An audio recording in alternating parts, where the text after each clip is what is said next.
अध्याय 11 सगुण ब्रह्म श्री साईं बाबा डॉक्टर पंडित द्वारा पूजन हाजी सिद्दीक फाल्के तत्वों पर नियंत्रण। इस अध्याय में अब हम श्री साईं बाबा के सगुण ब्रह्म स्वरूप, उनका पूजन तथा तत्व नियंत्रण का वर्णन करेंगे। सगुण ब्रह्म श्री साईं बाबा ब्रह्म के दो स्वरूप हैं, निर्गुण और सगुण।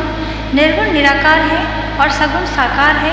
यद्यपि वे एक ही ब्रह्म के दो रूप हैं, फिर भी किसी को निर्गुण और किसी को सगुण उपासना में दिलचस्पी होती है। जैसा कि गीता के अध्याय 12 में वर्णन किया गया है, सगुण उपासना सरल और श्रेष्ठ है। मनुष्य स्वयं आकार, शरीर, इंद्रिय आदि में है, इसलिए उसे ईश्वर की साकार उपासना स्वभावतः ही सरल है। जब तक कुछ काल सगुण ब्रह्म की उपासना न की जाए, तब तक प्रेम और भक्ति में वृद्धि ही नहीं होती। सगुण उपासना में जैसे जैसे हमारी प्रगति होती जाती है, हम निर्गुण ब्रह्म की ओर अग्रसर होते जाते हैं। इसलिए सगुण उपासना से ही श्री गणेश करना अति उत्तम है। मूर्ति, वेदी, अग्नि प्रकाश, सूर्य, जल और ब्राह्मण आदि सब तो उपासना की वस्तुएं होते हुए भी सद्गुरु ही इन सब में श्रेष्ठ है। श्री साईं का स्वरूप आंखों के सम्मुख लाओ, जो वैराग्य की प्रत्यक्ष मूर्ति और अनन्य शरणागत भक्तों के आश्रयदाता हैं। उनके शब्दों में विश्वास लाना ही आसान और उनके पूजन का संकल्प करना ही समस्त इच्छाओं का त्याग है। कोई श्री साईं बाबा की गणना भगवत भक्त अथवा एक महान भक्त में करते थे या करते हैं, परंतु हम लोगों के लिए तो वे ईश्वर अवतार हैं। वे अत्यंत क्षमाशील, शांत, सरल और संतुष्ट थे, जिसकी कोई उपमा ही नहीं दी जा सकती। यद्यपि वे शरीरधारी थे, पर यथार्थ में निर्गुण, निराकार, अनंत और नित्य मुक्त थे। गंगा नदी समुद्र की ओर जाती हुई मार्ग में ग्रीष्म से व्यथित अनेकों प्राणियों को शीतलता पहुंचाकर आनंदित करती, फसलों और वृक्षों को जीवन दान देती और जिस प्रकार प्राणियों की क्षुधा शांत करती है, उसी प्रकार श्री साईं संत जीवन व्यतीत करते हुए भी दूसरों को सांत्वना और सुख पहुंचाते हैं। भगवान श्री कृष्ण ने कहा है, संत ही मेरी आत्मा है, वे मेरी जीवित प्रतिमा और मेरे ही विशुद्ध रूप हैं। मैं स्वयं वही हूँ। ये अवर्णनीय शक्तियाँ या ईश्वर की शक्ति, जो कि सत, चित्त और आनंद है, शिरडी में साई रूप में अवतीर्ण हुई थी। श्रुति तैत्तरीय उपनिषद में ब्रह्म को आनंद कहा गया है। अभी तक यह विषय केवल पुस्तकों में पढ़ते और सुनते थे, परंतु भक्तगण ने शिरडी में इस प्रकार का प्रत्यक्ष आनंद पा लिया है। बाबा सबके आश्रयदाता थे, उन्हें किसी की सहायता की आवश्यकता न थी।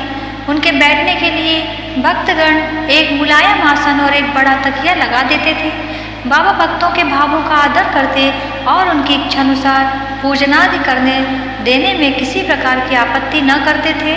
कोई इत्र और चंदन लगाते, कोई सुपारी, पान और अन्य वस्तुएं भेंट करते और कोई नैवेद्य ही अर्पित करते थे।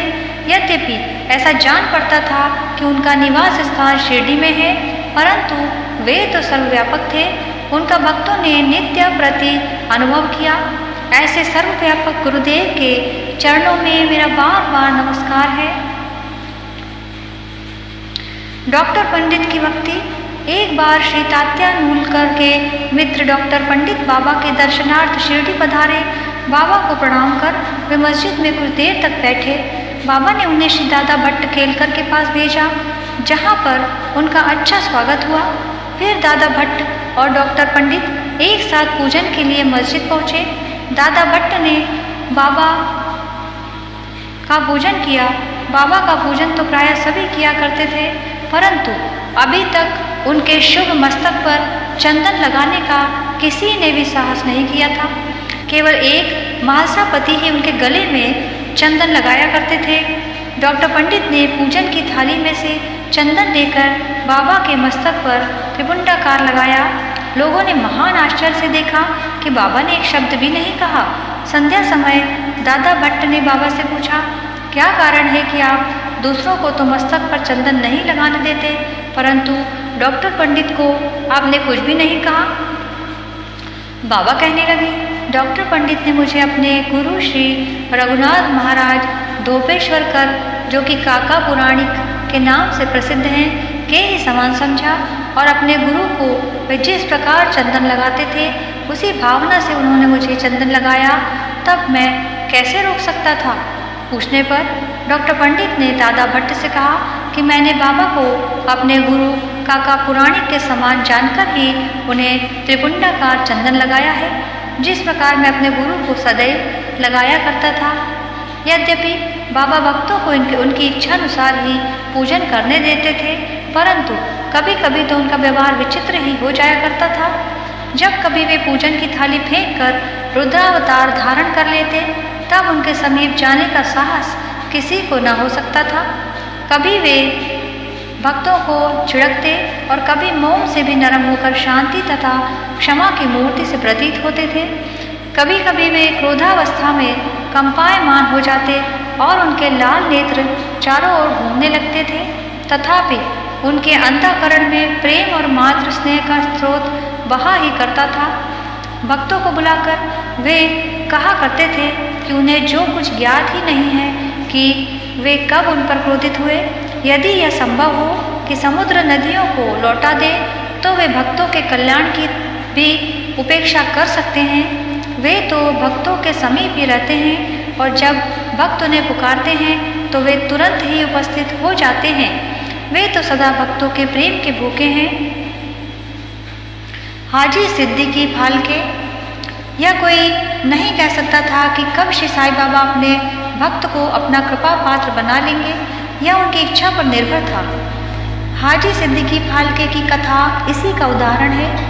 कल्याण निवासी एक यवन जिनका नाम सिद्दीकी फाल्के था, मक्का शरीफ की हज करने के बाद शिरडी आए।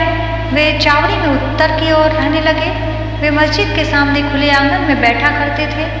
बाबा ने उन्हें 9 माह तक मस्जिद में प्रविष्ट होने की आज्ञा न दी और न ही मस्जिद को सीढ़ी चढ़ने दी। फाल्के बहुत निराश हुए और कुछ निर्णय न कर सके कि कौन सा उपाय काम में लाएं।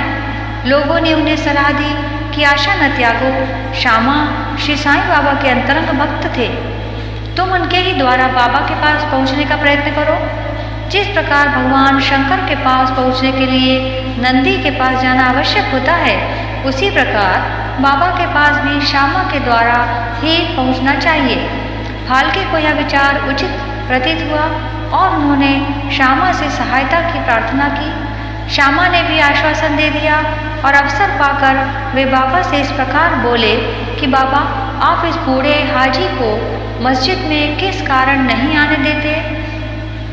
अनेक भक्त स्वेच्छापूर्वक आपके दर्शन को आया जाया करते हैं, कम से कम एक बार तो उसे आशीष दे दो।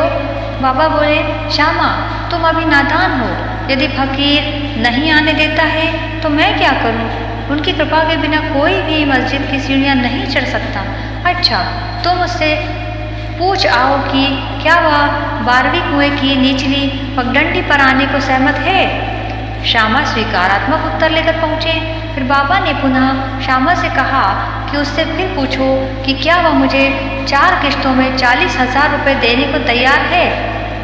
फिर श्यामा उत्तर लेकर लौटे कि आप कहे तो मैं 40 लाख रुपए देने को तैयार हूँ।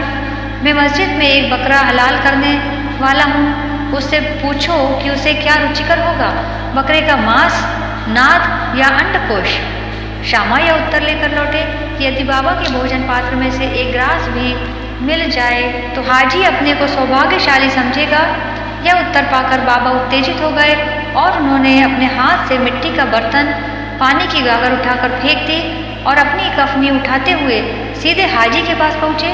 वे उनसे कहने लगे कि व्यर्थ ही नमाज क्यों पढ़ते हो, अपनी श्रेष्ठता का प्रदर्शन क्यों करते हो, यह वृद्ध हाजियों के समान वेशभूषा तुमने क्यों धारण की है? क्या तुम कुरान शरीफ का इसी प्रकार पठन करते हो? तुम्हें अपने मक्का हज का अभिमान हो गया है, परंतु तुम मुझसे अनभिज्ञ हो। इस प्रकार डांट सुनकर हाजी घबरा गया। बाबा मस्जिद को लौट आए और कुछ आमों की टोकरियां खरीदकर हाजी के पास भेज दी। वे स्वयं भी हाजी के पास गए और अपने पास से 55 रुपए निकालकर हाजी को दिए।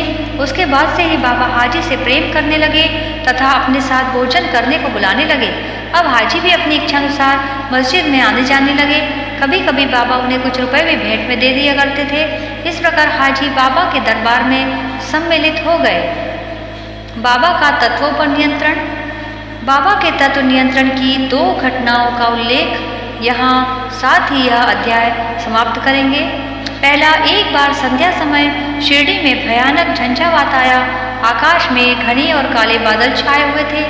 पवन झकोर रहा था, बादल गरज रहे थे और बिजली चमक रही थी। मूसलाधार वर्षा प्रारंभ हो गई। जहाँ देखो वहाँ जल की जल दृष्टिगोचर होने लगा। सब पशु पक्षी और शिरडीवासी अधिक भयभीत होकर मस्जिद में एकत्रित हुए। शिरडी में देवियाँ तो अनेकों हैं, परंतु उस दिन सहायतार्थ कोई न आई।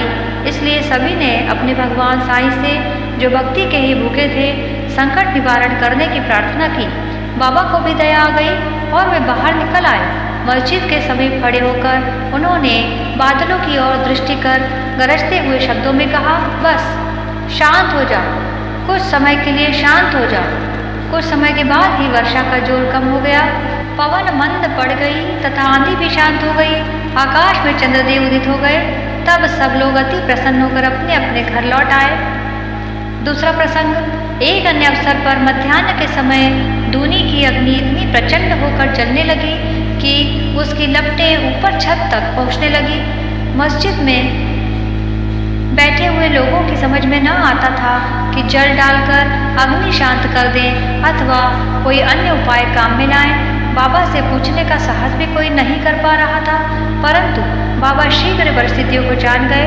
उन्होंने अपना सटका उठाकर सामने के खंभे पर बलपूर्वक प्रहार किया और बोले, नीचे उतरो और शांत हो जाओ। सटके के प्रत्येक ठोकर पर लपटें कम होने लगी और कुछ मिनटों में ही धुनी शांत और यथापूर्वक हो गई। श्री साईं ईश्वर के अवतार हैं। जो उनके सामने नत होकर उनके शरणागत होगा, उस पर वे अवश्य कृपा करेंगे।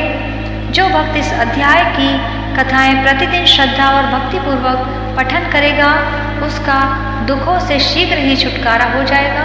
केवल इतना ही नहीं, वरन उसे सदैव श्री साईं चरणों का स्मरण बना रहेगा और उसे अल्पकाल में ही ईश्वर दर्शन की प्राप्ति होकर उसकी समस्त इच्छाएं पूर्ण हो जाएंगी और इस प्रकार वह निष्काम बन जाएगा। ओम श्री सद्गुरु साईनाथार्पणमस्तु। शुभम भवतु। इति 11वां अध्याय समाप्तम। धन्यवाद।